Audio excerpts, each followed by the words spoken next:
At 6 after, we'll go ahead and get started. I want to say welcome, everyone. Thank you so much for joining us for tonight's webinar. My name is Michelle Long, and I serve on the board of directors for Clearwater Audubon. Our panelists tonight are Junaid Yilmaz and Dale Goebel. Tonight, we're presenting our first Zoom webinar. So just a little housekeeping before we get started. If you have any questions during the presentation, you can type them into the Q&A question box in your Zoom control panel, and we'll bring them up during the presentation. If we can answer any of those right away, we'll do that for you. And we should have time for questions at the end as well. And I'm gonna turn it over to Dale. Hello, everyone. Tonight, we're pleased to have Jim McGinity, who is a biologist, environmental educator with a lifelong passion for birds. He started bird watching at age 7 and has shared his love with birds with people of all ages while working at nature environmental centers in 4 different states: Indiana, Michigan, Wisconsin, and Florida over the last 30 years. Jim McGinity is a longtime educator, bird watcher, master bird bander, who has run migratory bird banding stations in Wisconsin and Florida. He is very interested in collaborating with the local Audubon chapters, researchers, and banders around the state of Florida to contribute to our knowledge of neotropical migrants and how we can conserve them for future generations. Take it away, Jim. All right, good evening, everyone. Thank you so much for tuning in.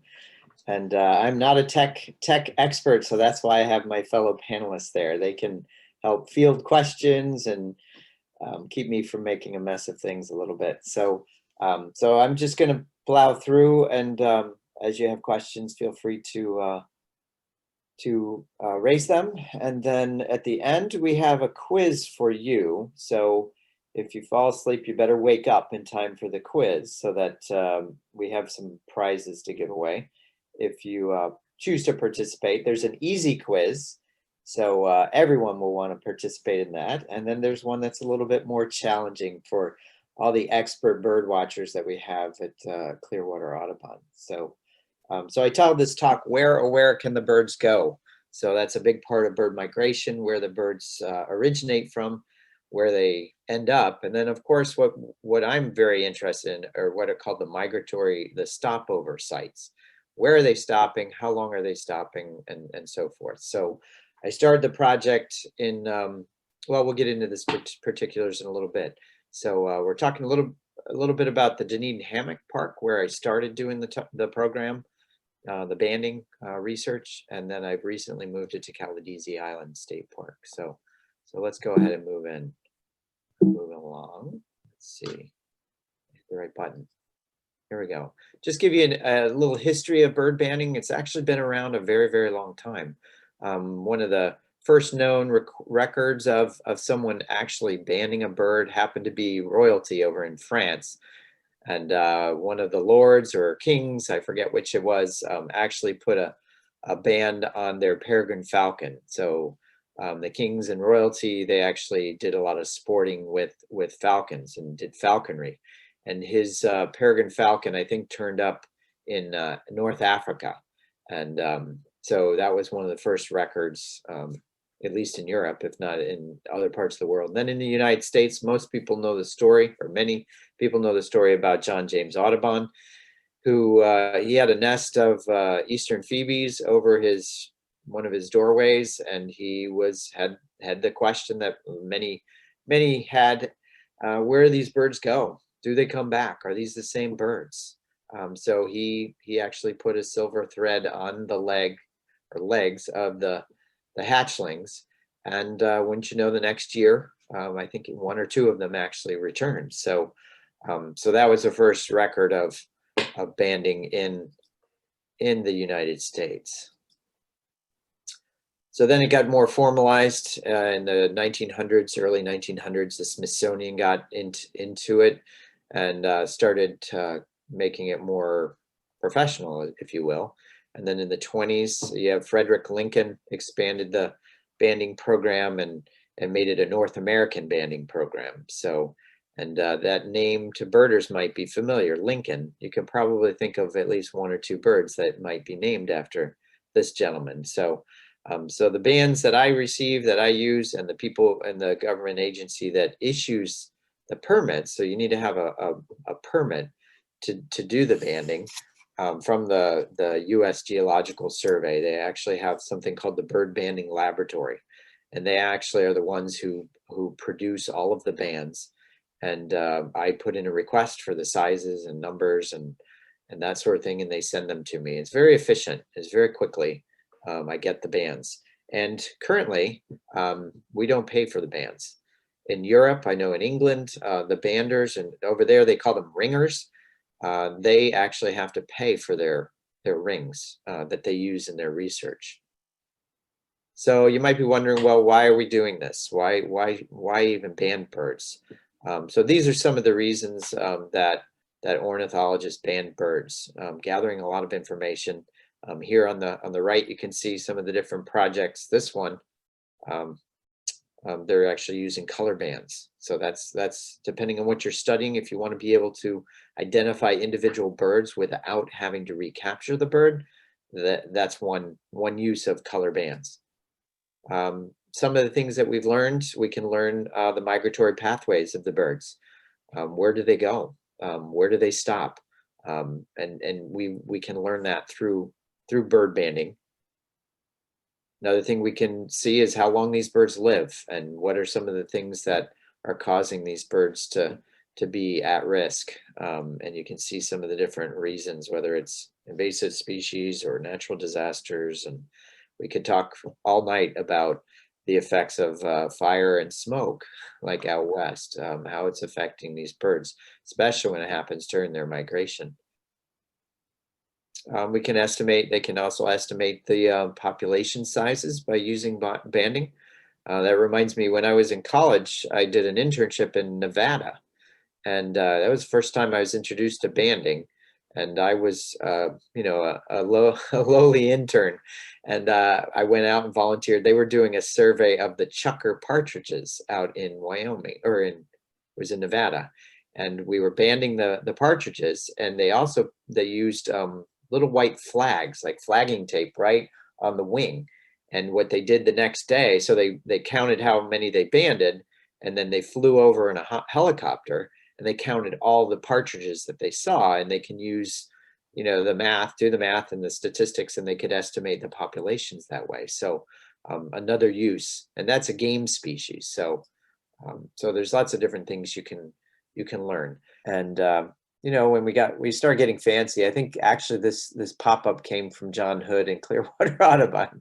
So so we borrowed that for a while. So it made us look a little more official, I guess. So other than just a folding table in the woods, you know, and a lot of people just came across us. They didn't know we were doing it. And so we did a lot of accidental interpretation as we went along. So so these are some of the early volunteers that helped me get the project started. So some of the tools that you need to have, you have to have a scale. So one of the measurements that we take is the weight of each bird. You need to have field guides. You need to be able to identify the birds that you have. And these are very, very, very low tech tool here to help me organize my bands. You see the size. These are the sizes of the band. So everything from size 3 down to the smallest, which is size 0A. Which fits on like a blue-gray gnatcatcher and some of the smaller warblers. So I usually get a kick out of sharing that with the students because they don't know what those black containers are from. So they've never seen film before. So then we always, once the nets are up and we open the nets, we check them every 30 minutes, or sometimes even more often, depending on the weather conditions. And the nets are 12 meters long, so that's about 35, 36 feet long and about 2.5 meters high. And they're called mist nets because, I mean, this looks very obvious, like, oh, how could a bird get caught in that? It's so easy to see. Well, you stand about 3 or 4 feet back from one of these nets and look through the net, look at the trees on the other side, and it immediately disappears. So the birds don't see them. So we select locations and that we see a lot of bird movement, birds moving through an area, and set up the nets. Then we have to extract the birds very quickly and carefully and quietly. We never talk to the birds. We are just, the goal is to capture them and to keep this process as efficient and minimize the stress on the birds. So here, some of you might recognize one of your former board members. This is Anastasia, who's now in Germany, but she was one of the volunteers. So, you know, it takes years of training to be able to safely extract birds out of nets. So, and everyone you see in these pictures are volunteers. No one's being paid to do this. So once we get the birds out of the net, we put them in these not so fancy or somewhat fancy bags. They're cotton, so the birds can breathe through those bags, and it calms them down. So and then we process the birds, and so this is how we process the birds.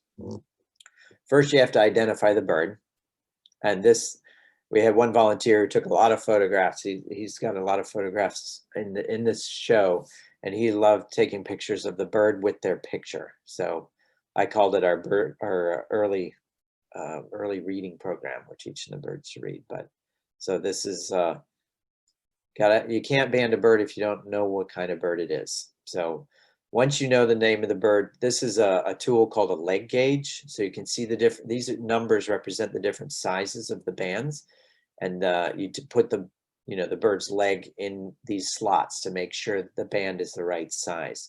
If it's too tight, it could injure the bird, or if it's too loose, it could fall off. So you want to make sure you get the right size for the right bird. So once you know the size, then we have these special pliers. They're called banding pliers.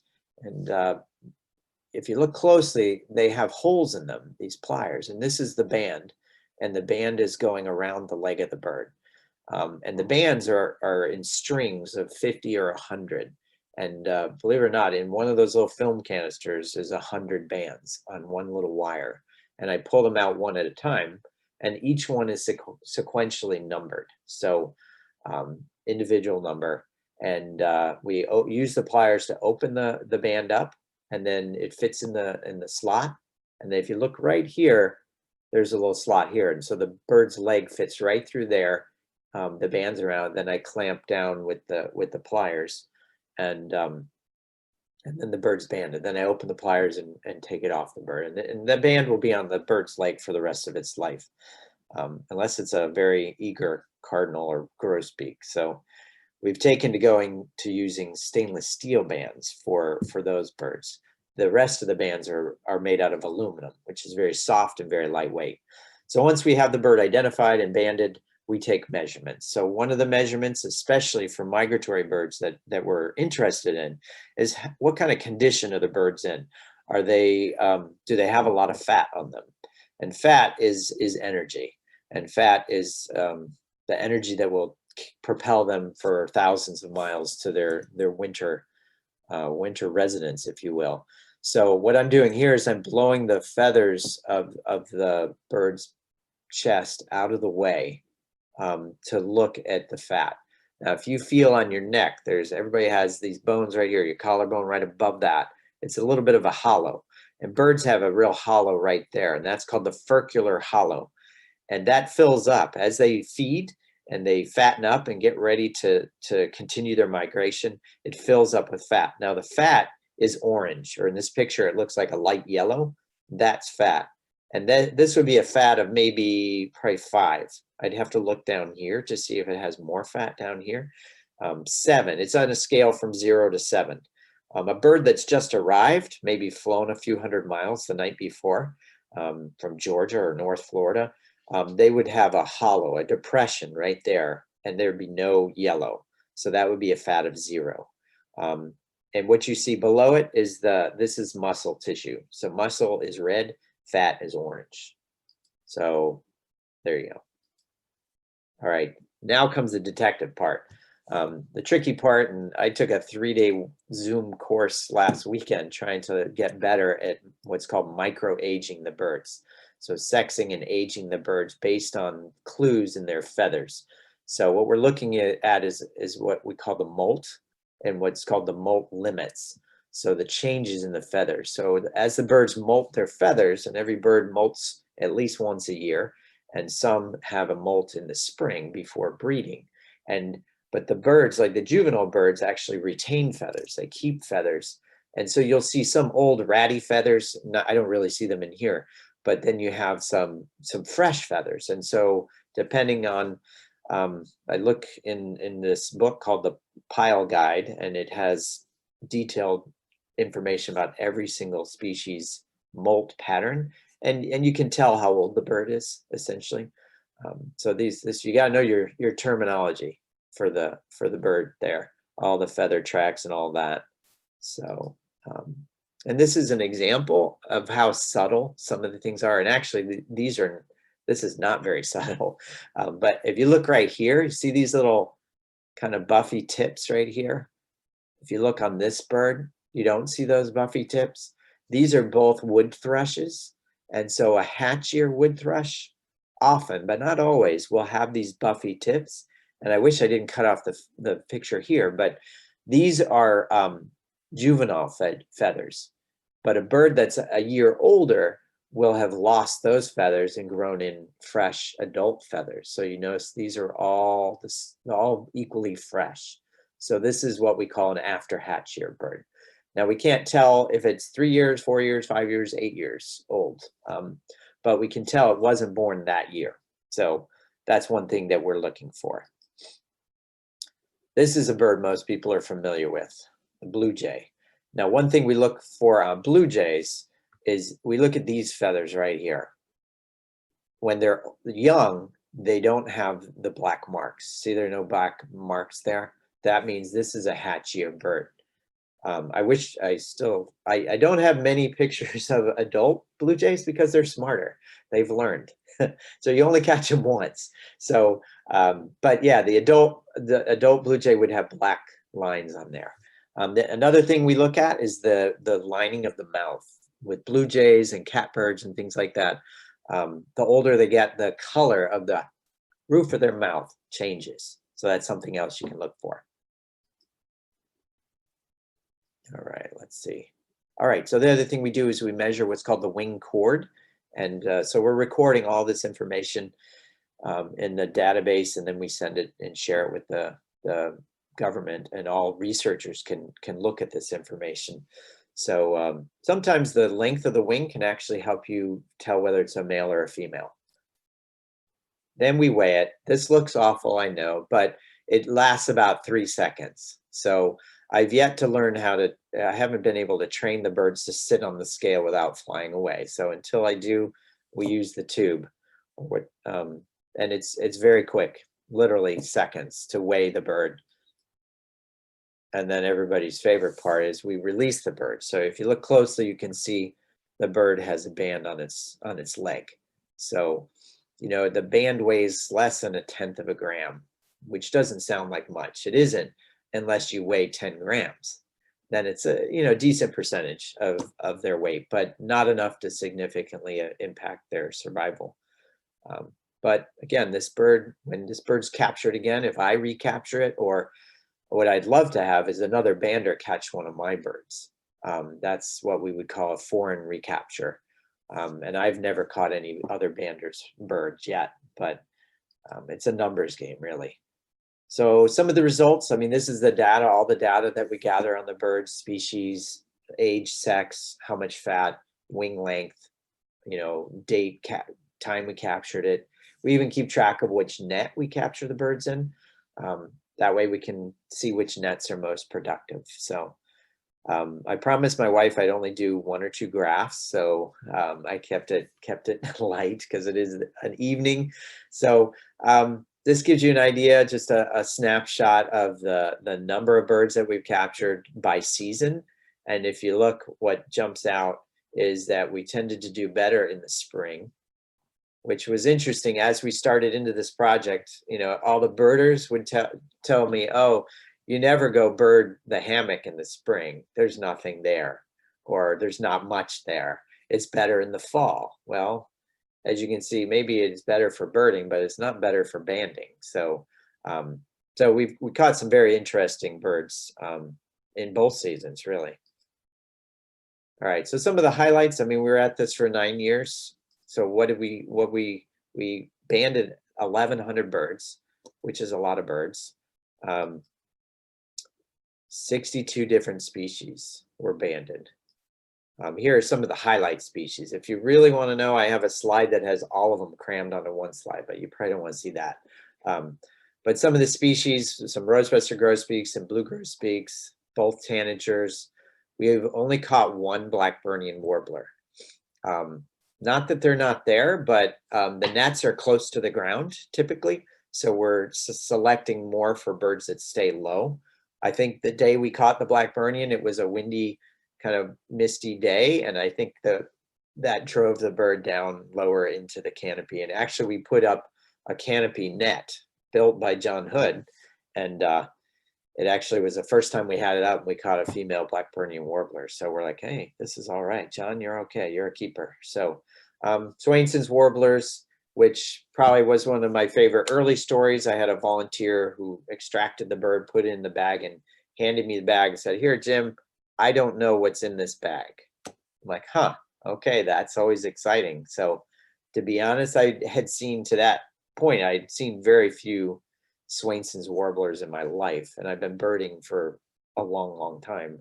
And so it was very exciting to catch a Swainson's warbler. So we get Kentucky warblers and only one swamp sparrow in all the time. But again, it had to do, it has mostly to do with what the habitat is that we're banding in. So I couldn't do this project without the volunteers. I'm sure we're over 4,000 hours now. But very, very dedicated people. And that's probably for me, one of the highlights is that the people that have been attracted to this project, I didn't advertise for volunteers. They just come out of the woodwork. I mean, people like, you know, John Hood. I think John volunteered for a couple of years before I realized he was a retired orthopedic surgeon.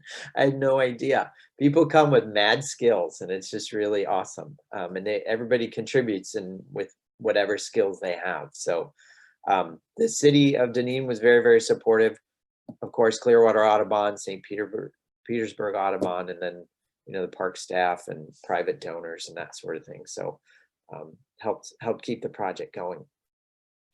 This is probably the coolest thing. I think it was in an article in the newsletter, I think recently, but it bears repeating over and over again, because I've been banding birds for 20 years and I've never had one of my birds recovered, ever. So that's thousands of birds. And so it gives you an idea of the percentage rate that you get on a return.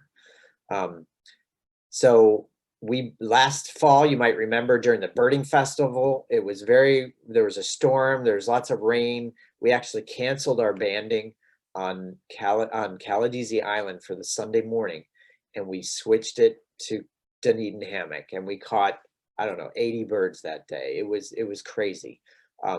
So fast forward from last October, so that was October 20th. So I banded a bunch of birds, including catbird, as you see on the screen, and a Swainson's thrush. We had tons of birds.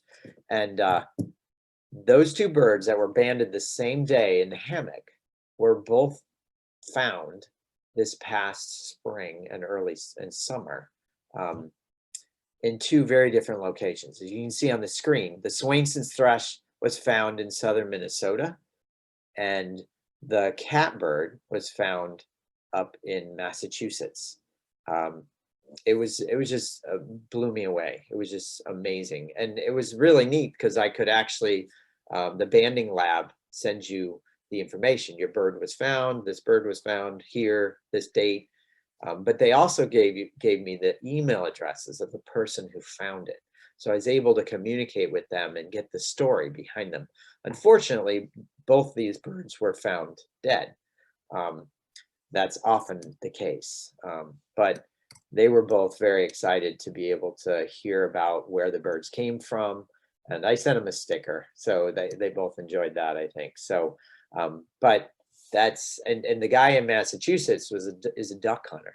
So he saw the band, one of his workers, he's a construction guy, and one of his workers told him he found a dead bird with a band on it. He knew exactly, but he had never seen one so small, because ducks and geese bands are very big. So anyway, so that was very, very exciting. So that's just a neat story. So top 10 list, any Letterman fans out there, he'd love to do top 10 lists. So this is a hint. What do you think the #1 bird we caught was? So this is just some numbers for you. So our top 10 list of the 62 species that we did catch, a large percentage are catbirds. Northern cardinals, which are not a migrant, the catbirds are. Some hang around for the winter. White-eyed vireos, another migrant. What else? Ovenbirds, which I really like ovenbirds. That's why we chose the ovenbird for our sort of our mascot for our organization. Common yellowthroat. What else?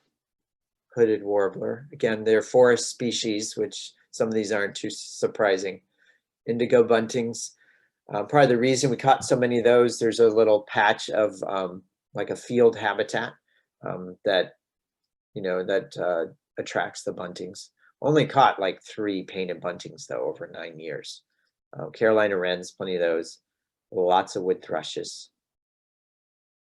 And then a tie for 10th place. The Swainson's thrushes and blue jay. So that gives you an idea of the top captures that we had over the years. The other thing that was, you know, I anticipated we would have interactions with the public, but if those of you who went to see our banding, it was open to the public. We did advertise it on the kiosks and with the Friends of the Hammock and that sort of thing. So oftentimes we had more people than birds, but it was a really unique opportunity to teach, which I love to do. So here you can see children, families, adults, just getting to see the birds firsthand, which is a really powerful experience. So now I've decided to move to Caladesi. My life wasn't complicated enough. So no, there are a couple good reasons. Even though we had, you know, good success, 1,100 birds sounds like a lot, but if you compare that to there's a woman who bands in Miami. She catches 2,000 birds a season in one fall season. So I felt we're putting in a lot of effort, and we were getting some good birds. We're getting, you know, but just I thought we could do better for the amount of effort. So, you know, that and other reasons, having the public, being able to leave our poles up, you know, makes it less effort. So it's a bit of a toss up, you know, there's more effort to get to the study site, but once we're at the study site, it's easier to run the project. So I don't know how many, I assume everyone's been to Caladesi Island, but maybe not. Most people, when they go to Caladesi Island, this is where they go, the beach. They hit the dock and they walk across, and that's what they see of Caladesi Island. But if you haven't walked the interior, it's really quality habitat. It's really quality. This is what it looks like. A lot of pine flatwoods, and there's some oaks, live oaks, oak hammocks in there. Really good habitat. The park does a great job of managing. They do a lot of prescribed burning. So here's the marina, this area. That's where the ferry drops you off. If you look closely, the canoe kayak trail goes right through here. And actually, where we decided to set up is right here. There's an old Boy Scout station there. There's a pavilion, there's some picnic tables, that's all we need. And then we laid out our nets, clustered about 6 or 7 nets around that location, and then a little further south, down near this is one of the park rangers lives there. So we walk by here and they have a shop here. So this is area that's not open to the public. The public hiking trail is over on this side, over in this area. So similar habitat though. All right, some of our research questions. So looking at different things, looking at, I mean, it is an island, it's right on the coast. So how are these birds using the Gulf Coast? How important are these islands and that natural habitat to these birds during migration? And then how are they using them? Are they just stopping by just to survive a storm and then they move inland? Or are they hanging out for a while? Those are some of the questions that we're hoping to answer. And this is a graphic from Living Bird magazine from a year or two ago that was just fabulous. And it talked about the term fire escapes, bottlenecks, and refueling stations. So the Gulf Coast, you know, how is Florida being used? Not even just the West Coast, but also the East Coast. How are the migrants using our coastline during migration? So we've only been at it for a year and a little bit more. And of course, this past spring, we lost almost the entire season. We did clear the net lanes and we banned in one day, and then COVID hit. So we lost all the days. And then the day we went back out there to take everything down, we're like, well, we're out here, we may as well ban. So, but, and one other day, I think it was last spring when the park, you know, they have to burn when they can burn. Unfortunately, they burned like most of our place where we had our nets. So we didn't catch much for a few weeks in that area. So we've done pretty well so far, 200 birds. These are the top species right here, but not all of them. So we've done pretty well. So, and we're just getting started. All right, so some of the future migratory bird research, doing the bands, putting bands, aluminum bands like on this painted bunting. A lot of researchers think, oh, that's, you know, you still do that, but there's new technologies that's really pretty mind-blowing. This right here on this painted bunting is actually called a geolocator.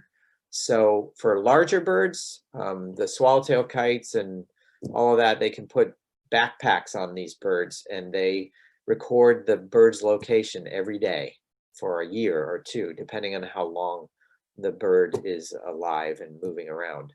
This bird right here, a geolocator, this bird has to be recaptured. And then the geolocator would be removed and plugged into a computer, and then you would gather all that data. So that's one way. Another new tool is something called a nanotag. This right here uses the technology, it's pretty simple technology that they use in grocery stores when they scan your food items. Same idea. These are on radio frequencies. And so this little thing right here gets glued or attached to the back of the bird. But it only lasts, it stays there until it molts those feathers off. But every time this bird goes by one of these towers, it would record that bird. So each one of these tags has a unique signature. So you don't need to capture that bird again to know that it was there, when it was there, how long it was there, that sort of thing. And even now, nanotags, apparently there's a newer technology called CTT, and it's using cellular towers. So it's a brave new world. And these tags are getting smaller and smaller. They're getting down to 1/10 of a gram. So we could put these on oven birds or very small birds, but they have to fly by one of these towers. So, all right, let's see. I told you all that. And then isotope feathers. If you have questions about that, you can ask me later. So last year I decided, okay, I need to beef up my outreach efforts. Why? What are the problems? I don't know if you all remember these stories in the paper. It's very shocking. You know, how many birds we're losing. That kind of motivated me to say, okay, we need to, you know, get the word out even more. And then this teenager, I don't know how most people reacted to the young woman from, is it Sweden, I think, Greta? Unbelievable. It was inspiring to see the youth of the world speaking truth to power, essentially. It was a little embarrassing though too, that it takes a 16-year-old to wake us up, but we need to do more and we need to do better.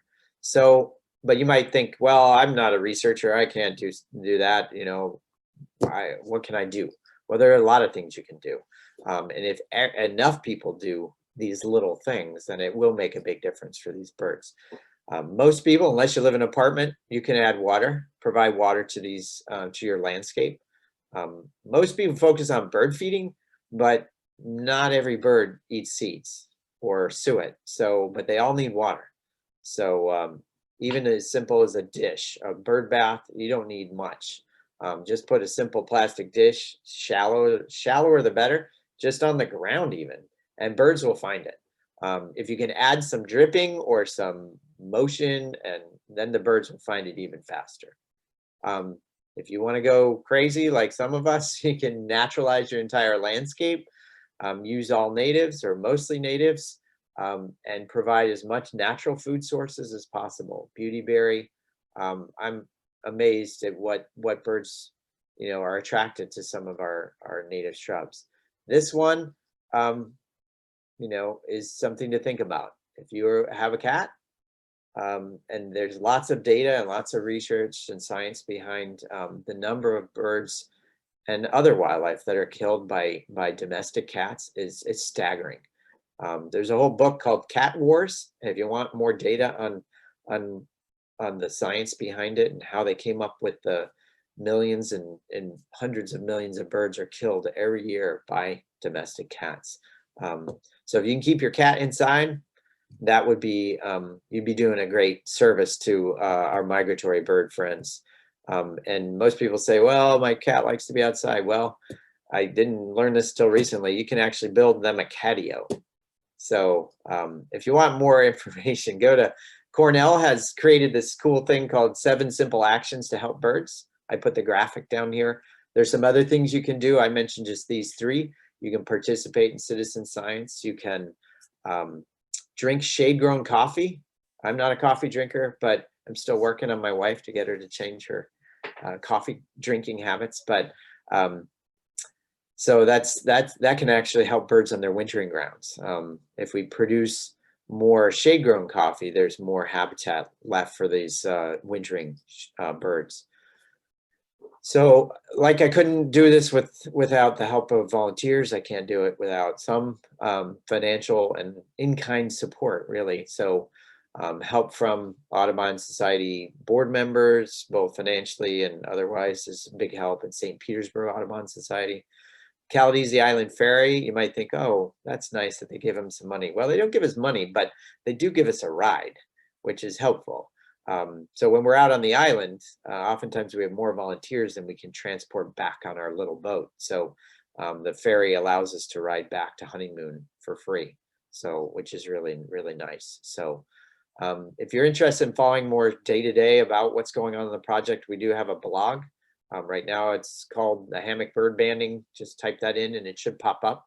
And every week I'll post, you know, what we caught and some photos and that sort of thing. So you can learn more about the project that way. And I started a fundraiser last year, so on GoFundMe. So I'm looking to expand the project. The big dream is to get a Modus tower at Honeymoon Island, so that we could track birds more than just the ones that we banned the one time we banned them. So if you're interested in supporting that and other aspects of the project, that would be very helpful. The big goal, I would love to be able to band every day for an entire fall season, which would be 2.5 months. But since I have a day job, we would need the resources to hire seasonal biologists to actually come and band every day. That's what they do in most banding stations. They're banding for months, which I don't have the time to do. So other things that we need to help the project.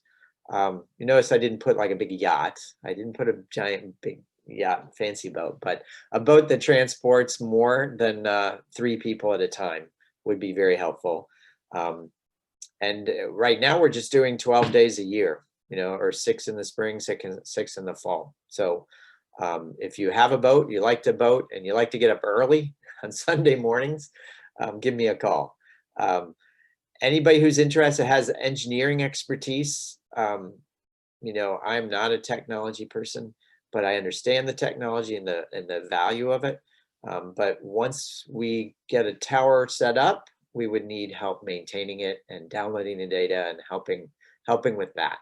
And if you're a sort of a MacGyver and like to do electrical projects, this would be a perfect one to help with. The other thing, I don't know if you noticed where the dock was and where our banding site is. It's about 3/4 of a mile that we have to walk through soft sand. It's not uphill, but it's it's tiring at the end of the day. So having some sort of transportation, since this is not a park project, it's an independent research project. We can't rely on the park to give us free rides. Sometimes they might, but so again, if you have a fancy golf cart like that, or the park said that we could actually bring it over to the island, they would bring it over for us and let us store it there, and then we could use it to get back and forth. That would be very nice. So thanks and credit go photography, of course. Carl Nichter, Dave Knoll took a lot of the photos, and my wife Jennifer Zellick. Then of course I borrowed some of the slides about the history of bird banding from Jessica Anderson over in Palm Beach County. And then again, all these dedicated volunteers.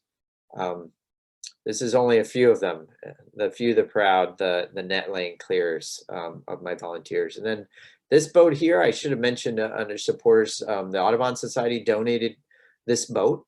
This is Ann Paul's original boat. It's like 30 years old, and it was in storage and sitting there for years. And this is an example of a volunteer who has skills that I did not. This is our volunteer Bert, and he had spent years in the Navy, and he can tear apart and build anything on a boat.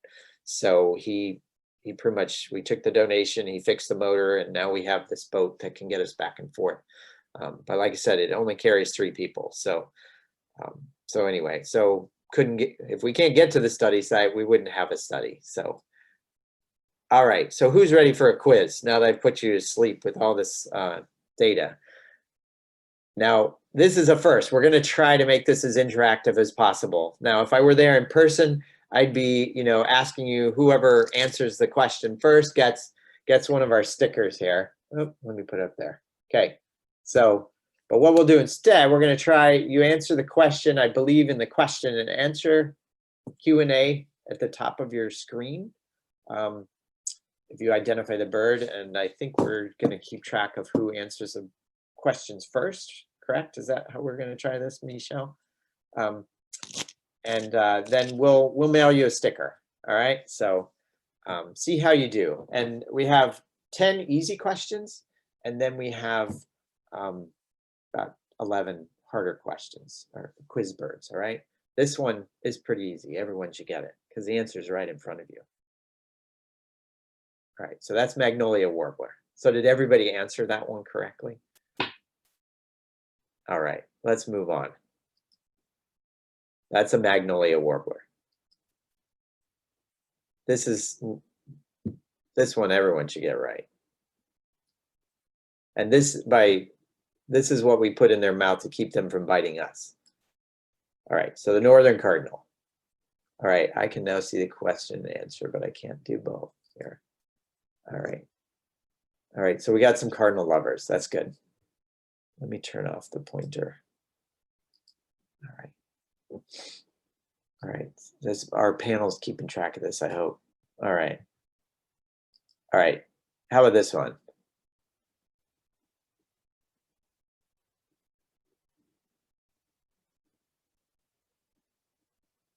All right, Paul, you're disqualified. You're 2. All right, catbird, good. Great catbird. You guys getting more and more confident? Maybe this one shouldn't be an easy one, but.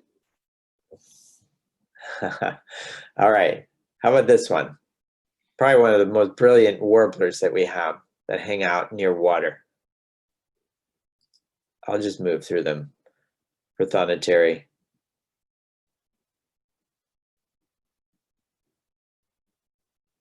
This is our male painted bunting.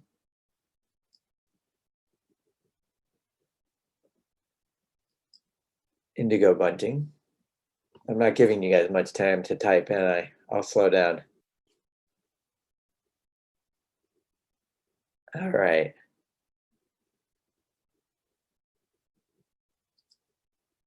this one. I don't know how much time I should give people to type. Unfair advantage for people who are good at typing, I guess. All right, Madeline's doing well. Meg, interesting answer. She put a cutie wootie. I don't know if everyone can see these answers, can they? Ah, they're public? Okay. All right. Black and white warbler. For the experts, they have to tell us whether it's a male or female. All right, here we go. The next one. Realizing these are harder than I thought. All right, this is a worm-eating warbler. You can tell it's got the stripes on its head.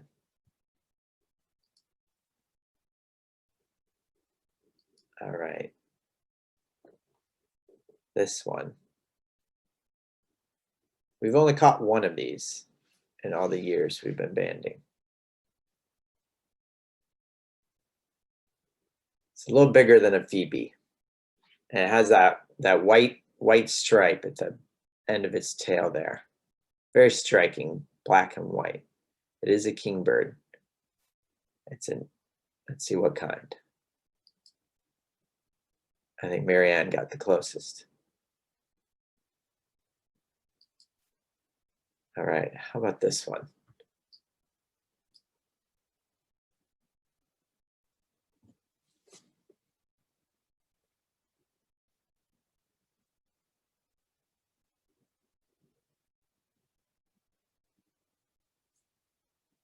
All right, you ready for the answer on this one? This is a hooded warbler. This is a male hooded. You can see where it gets its name from the black hood. All right, so that warmed you up, right?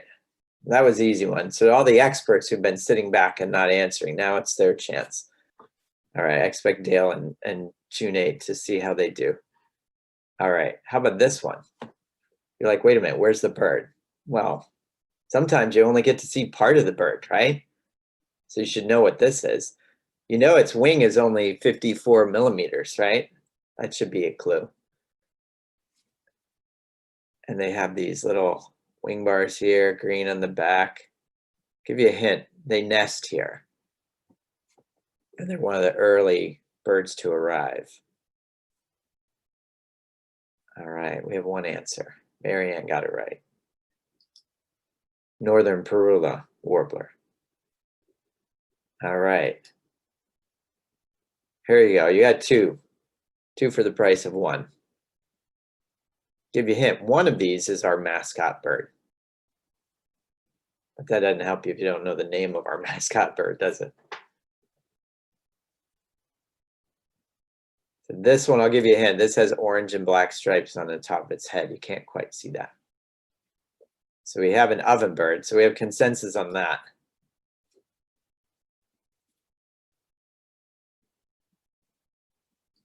There you go, northern water thrush. All right, another pieces and parts of bird. So you get a close-up look. That's one of the advantages of banding. You get to see, these are called the undertail coverts. And I didn't mean to tell you what it was, but now you know. These are the undertail coverts of the black and white warbler. All right, how about that one? We've caught a handful of these over the years.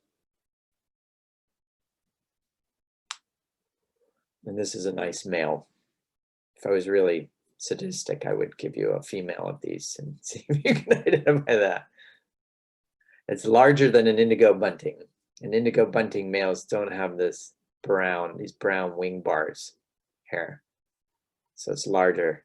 They have the beak of a cardinal almost, a very large. In French, if you speak French, right? Doesn't gross speak. Gross means large. All right. This is the blue grosbeak. All right. Now we'll see. This one's really striking. This one hangs out in palm trees a lot.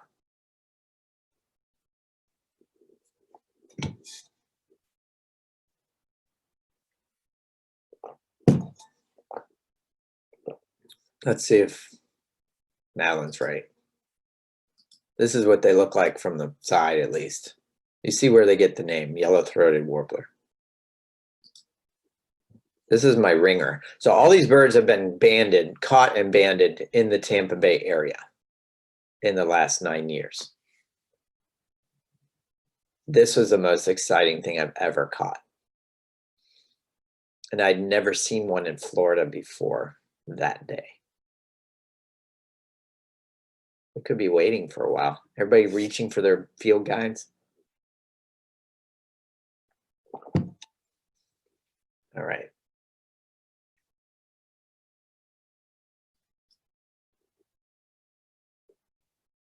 So this was in our canopy net at Learning Gate, right next to, they were right next to, within a foot or two of a summer tanager, a female summer tanager. So I don't know if their cousins were visiting or what, but I honestly wasn't sure what it was when I pulled it down. Luckily, I had a friend who works at a banding place up in Ohio at Black Swamp Bird Observatory, and they identified it or confirmed what I thought it was. And they actually helped me age it too, which was cool.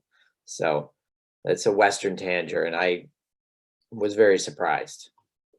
All right, how about this one? We're almost done. These are what we call the primary coverts, and these are the primaries. I should make this my desktop. That's so pretty. And this is from the male, and they're all brilliant blue when they're at least 2 years old. Not a bluebird. Close. All right, I know probably people have questions, so we should probably move it along. This is an indigo bunting, the male indigo bunting. All right, a couple more. Yeah, cerulean, I would kill to catch one of those. This is probably one of the most drab of the warblers. This one stays low to the ground and is in the forest, usually on the ground. It has a pretty large bill comparatively to most of the other warblers. Just has that one eye line stripe. Any guesses on this one? No, it's smaller than a jay. If it were a jay, I'd have a really big hand, I guess. I guess people are tired of typing. All right, this is a Swainson's warbler. You're looking in the book, yes. All right, I think this is our last one. 3 for the price of 1 here. So on those rare days when you have a lot of thrushes, usually in mid to late October, we had 3 different species of thrush. This is a great way to learn thrushes, but they don't line up for you when you're out in the forest. So actually none of these are hermit thrush. Hermit thrush would have a red tail contrasting with the body. So this one, some people think has the most beautiful song. Sounds like a flute, but they kind of all sound like a flute. But this one is known in the, deciduous woodlands of, eastern and northern United States and Canada. Big bold eye ring, big bold spotting.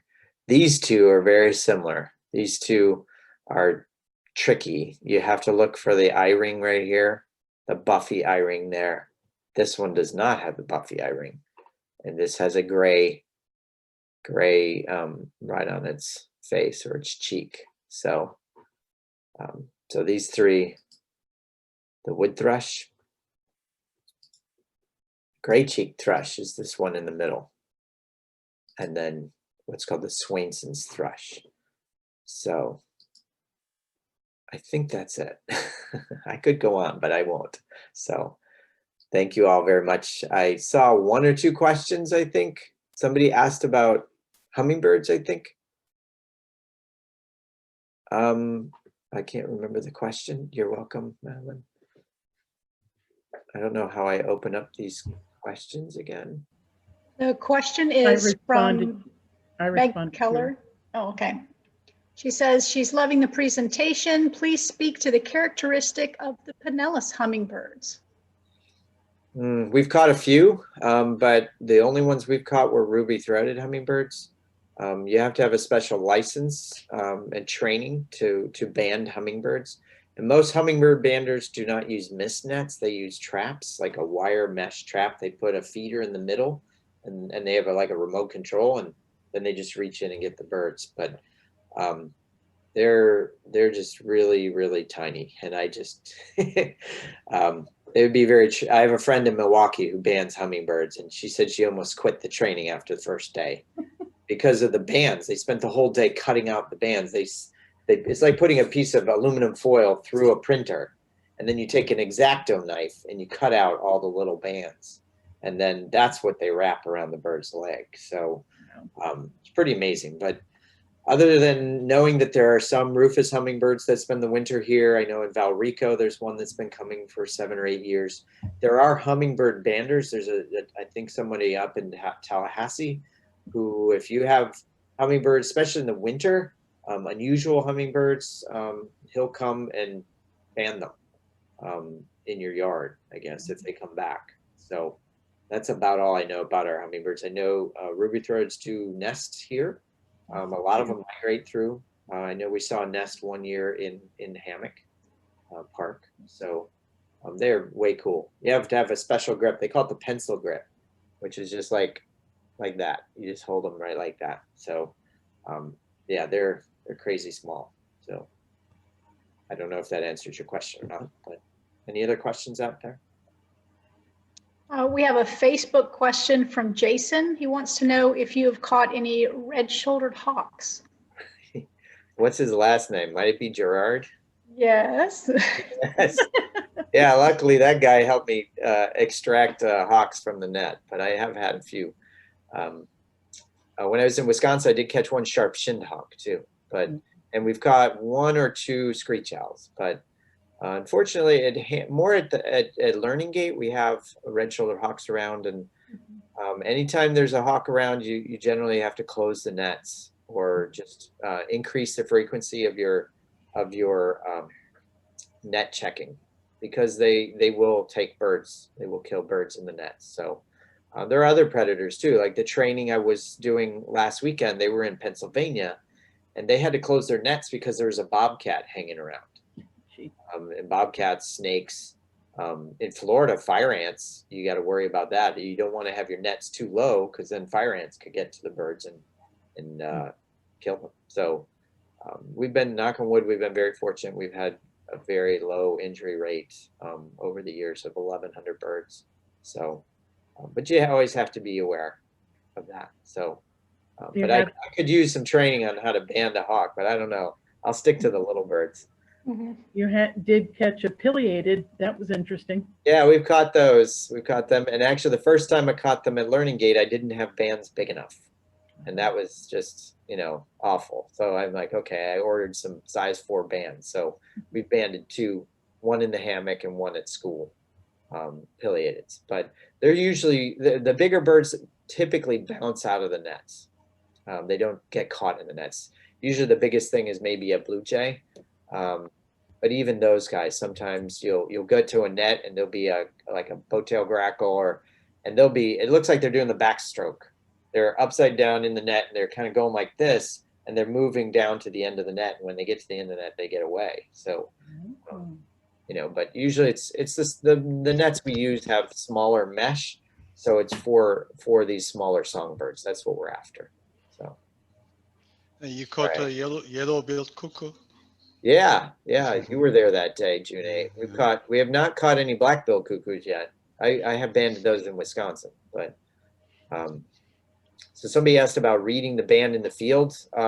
It's unlikely. I mean, most of the band reporting that people do visually are shorebirds, like the skimmers that Dr. Forey's from Eckerd College has been banding. Those people are sending in cell phone pictures, and those are bigger bands. They have big numbers. They're colored. That's why if you want to rely on visual reciting, researchers use color bands. I do have on my permit, I am still interested in studying the wintering ovenbirds in the hammock and other local areas, but I need to learn how to catch them. because in the wintertime, they're hard to catch. So, but I do have that on my permit, and that would be a study I'd like to pursue. And that once I get a number of birds that are color banded, then it would be inviting birders and involving citizens to participate in reporting, looking for banded, color banded ovenbirds, or whatever your study species is. But that's a good question. So I don't know. Somebody asked about hummingbirds more in North County versus South County. I live in North County, so I can't. We have a hummingbird feeder up, but we only get hummingbirds at the feeder during migration. Don't get them too much during the summer. I'm not so sure. I imagine they're down there in South County, but I'm not birding down there except during migration when I'm not banding. So I get them at the Firebush and Do you? Canna Lilies. yeah, I'm sure they come through Fort DeSoto, during migration. Well, this is the entire summer. Oh, you get them all summer. Okay. Well, they do nest. I assume they nest in South County if they nest in North County. Yes. Good resource for that would be the breeding bird atlas. Will tell you what birds breed in what counties in the state, but it wouldn't split it up, within a county. So, right. Any other questions? Again, feel free. Here's my email address. You can reach me that way. If you want to be involved there, I'm always looking for help. I didn't mention other skills needed, things like people who can sew nets. That is not a skill that's in my skill set. So usually I hit up parents and grandparents at our school, but if you really want a challenge and want to learn how to mend nest nets, that's always a challenge. And then some of the other things that I listed: computer help, helping maintain a website or blog, or any computer help. You don't have to be out there banding and extracting birds and feeding the mosquitoes to help the project. There are many ways that you can help. So appreciate the interest, and hopefully we'll be able to do, once COVID is passed, we can continue doing I like to do one banding a Saturday in spring and fall in the hammock, so that it is accessible to the public, so you can come and visit and see it. So anyway, so any other questions? I guess we stare at the chat. I can't really speak about screech owls and Pinellas. I don't really know. I know we have them in our yard. They're pretty urbanized. I mean, if you have any large oaks, you put up a nest box, they'll take full advantage of that. So you might be surprised. I think a lot of people are surprised. Most people don't even know what a screech owl sounds like. But once they learn it, then they start listening. They're everywhere. So, all right. Breeding Bird Atlas. I think you can find the information on the Florida Ornithological Society's website. And I believe they've done it twice. They just redid it. And it's done largely by volunteers, and they survey every county in the state for breeding birds. And that document, it's all in there. Hopefully that helps.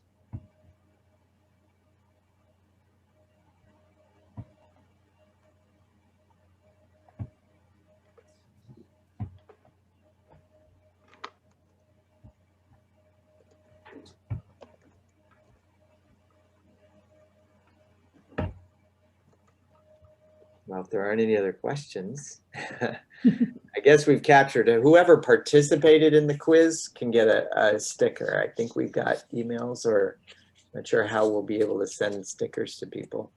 Jason doesn't get one because he didn't participate. So you'll have to ask special. So, so our panelists, Michelle and Dale and Junaid, we can figure that out, I guess, right? Or you can just email me, send me your address, and I'll send you one. Yeah.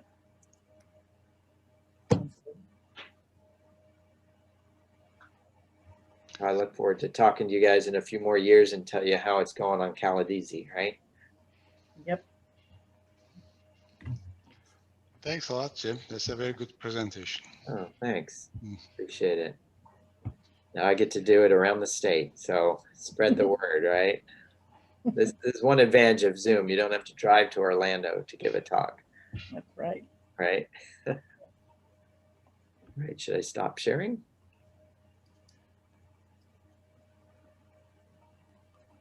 There we Thank go. you, Jim. All right. I appreciate it. Everybody stay safe out there and enjoy the migration.